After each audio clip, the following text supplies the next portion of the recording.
Bismillahirrahmanirrahim. Assalamu alaikum students. As you know, we are discussing class 10 biology chapter number 10 gaseous exchange. So our next topic from this chapter is respiratory disorders. So respiratory disorders, as you know that there are the number of respiratory disorders which affect people. And the percentage of such disorders is particularly high in Pakistan. Why is that? इनकी concentration जो है आपकी जो प्लूटेंट्स की होती है वो high होती है पाकिस्तान में. वो आपके अर्बन एरियाज़ में भी एयर प्लूटेंट्स की अमाउंट ज़्यादा होती है, वो आपके रूरल एरियाज़ में भी एयर प्लूटेंट्स की अमाउंट ज़्यादा होती है. इट मीन्स कि जो आपकी सिटीज़ हैं या विलेजेस हैं, इन दोनों में आपके जो एयर प्लूटेंट्स हैं उनकी इंक्रीज्ड अमाउंट की वजह से आपके जो रिस्पायरेटरी डिसऑर्डर्स के रेशो है वो पाकिस्तान में हाई है. So students, we will discuss some important respiratory disorders today. First one bronchitis, second one emphysema, third one pneumonia, fourth one asthma, and the fifth one is lung cancer. So students, our first respiratory disorder is bronchitis. Okay, what is bronchitis? Basically, bronchitis is the inflammation of bronchi or bronchioles. आपकी जो bronchi होती हैं, ये जो tubes होती हैं आपकी air passage वे की, और इनके जो फर्दर ब्रांचेस होती हैं ब्रोंक्यूल्स, इनमें स्वेलिंग होने की वजह से आपके जो एयरवेज होते हैं, आपके जो पाथवे होता है एयर का, वो क्या हो जाता है, नैरो हो जाता है, तंग हो जाता है. Due to the swelling of the tubular walls of the bronchi and bronchioles, आपकी जो वॉल्स की इनमें इनकी वॉल की स्वेलिंग की वजह से आपकी जो ट्यूबुलर पाथवे है उनका वो क्या हो जाता है, नैरो हो जाता है. और इसके अलावा इसमें आपके म्यूकस की प्रोडक्शन भी आपकी क्या हो जाती है, इंक्रीज़ हो जाती है. अभी जो म्यूकस होता है इसमें और नॉर्मल म्यूकस में डिफरेंस होता है. बेसिकली नॉर्मल म्यूकस का कलर और जो ब्रोंकाइटिस डिजीज़ में जो आपका म्यूकस रिलीज़ होता है उसमें डिफरेंस होता है. ब्रोंकाइटिस का जो म्यूकस होता है वो डिस्कलर्ड होता है. Okay students, you can see in the diagram, ये आपको स्ट्रक्चर है ब्रोंकस का दिखाया हुआ है. ये नॉर्मल ब्रोंकस है and it is an inflamed bronchus. As you can see in the diagram, internal hole आपको नज़र आ रहा है नॉर्मल ब्रोंकस में. वो आपके नॉर्मल ब्रोंकस में ये होल बड़ा है as compare to the inflamed one. Inflamed में यू कैन सी इसकी जो वॉल है, इन्फ्लेम्ड में ये जो वॉल्स हैं ये स्वेलिंग होने की वजह से इसका जो इंटरनल होल है वो क्या हो रहा है, वो नैरो हो रहा है, तंग हो रहा है, जिसकी वजह से आपको ब्रीथिंग में क्या होती है, प्रॉब्लम होती है. So students, now we will discuss the causes of the air, ये ब्रोंकाइटिस के हम कॉजेज़ को डिस्कस करेंगे.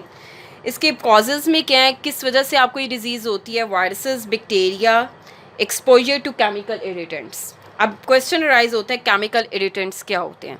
केमिकल इरिटेंट्स वो केमिकल्स होते हैं, वो सब्सटेंसेस होते हैं जो कि आपके एयर पैसेज वे को क्या कर देते हैं, उनके अंदर स्वेलिंग कर देते हैं. अब ये केमिकल इरिटेंट्स आपके एसिड्स भी हो सकते हैं या आपके फ्यूम्स भी हो सकते हैं या फिर वुड डस्ट हो सकती हैं, डस्ट पार्टिकल्स हो सकते हैं. अब ये जो यूजुअली है आपके जो इंडस्ट्रियल एरियाज़ होते हैं, इंडस्ट्रियल एरियाज़ में क्योंकि आपके प्लूटेंट्स की अमाउंट ज़्यादा होती है तो उन एरियाज़ में आपके ब्रोंकाइटिस होने के चांसेस ज़्यादा होते हैं.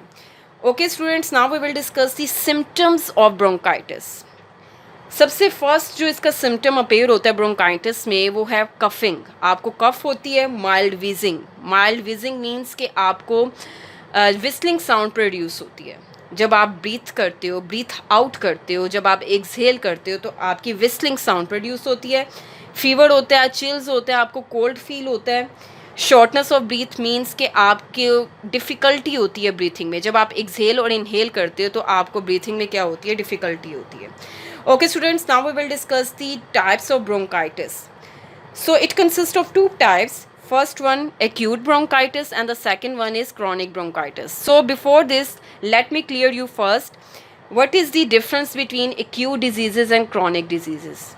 Basically students, जो acute diseases होती हैं ये abruptly appear होती हैं और ये जब appear होती हैं तो ये short duration के बाद ये फ़ौरन recover भी हो जाती हैं. But जो chronic diseases होती हैं it will take time to develop. इनको टाइम लगता है डेवलप होने में और ये रिकवरी में भी इनका जो ड्यूरेशन होती है वो ज़्यादा होती है as compare to the acute bronchitis. Means कि इनके जो रिकवरी में टाइम होता है वो एक्यूट ब्रोंकाइटिस से ज़्यादा होता है। मे बी जो क्रॉनिक डिजीज़ के पेशेंट्स हैं वो फुली रिकवर ना हों। सो एक्यूट ब्रोंकाइटिस जो है it last about 2 weeks, while जो क्रॉनिक ब्रोंकाइटिस है वो 3 मंथ्स टू 2 ईयर की ड्यूरेशन तक रहती है।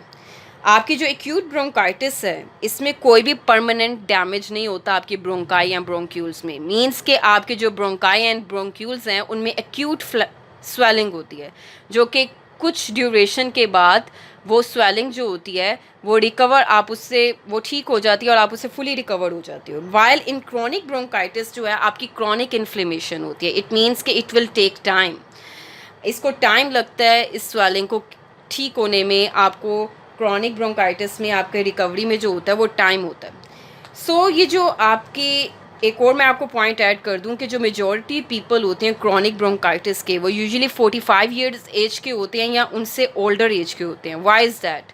बिकॉज स्टूडेंट्स, आपको जैसे कि पता है कि आप जैसे जैसे ओल्ड होते जाते हो आपकी जो इम्यूनिटी है, आपका इम्यून सिस्टम जो है वो वीक होता जाता है, आप इंटरनली आपके ऑर्गन्स वीक होते जाते हैं।